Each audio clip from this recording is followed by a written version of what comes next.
Hey guys, welcome back to the channel. Today's video is a fairly simple one. As you can see, I have this picture which I have taken from Pinterest, and I'm going to do a quick watercolor painting of these cherry tomatoes, and I'm not going to do any sketching or an underdrawing for this one. I am going to directly paint this cherry tomatoes on this watercolor paper. I am using 200 GSM watercolor cold pressed watercolor paper. Always have tissue paper or paper napkins around, and here I have pretty cheap quality watercolors. I just couldn't find anything else right now handy, so I'm just using these ones. I'm going to start by painting the branches. And painting the branches is fairly simple. Just one thing to keep in mind is don't make a straight line, because the branch of this cherry tomato here in the picture is not that straight. It is straight, but it is not that straight. So I'm just putting around the leaves. Leaves? No, I think the stem. Yeah, this is the stem of the tomatoes, and I'm going to draw the tomatoes after this. Paint the tomatoes after this.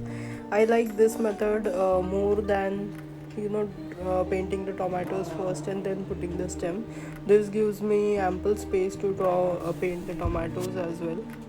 Also, while painting the tomatoes here, since I am painting it directly onto the paper with the paint, my emphasis is not on how circular or how exactly circle they are looking.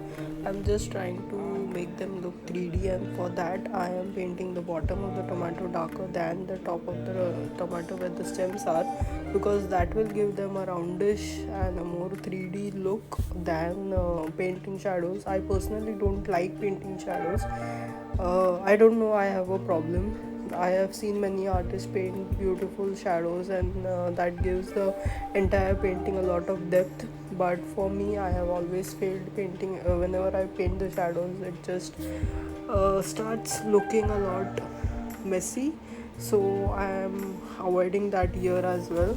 I'm more or less done with this one. I'm just going to spread around a little bit of brown for the branch out here, so that it doesn't look just green and it has a little bit more depth. So yeah, this is the final painting, and this was a very quick painting. I just wanted you to show you guys that you don't need a lot of time to paint with watercolors, and I hope you like this video. Don't forget to like, share and subscribe to the channel. Bye.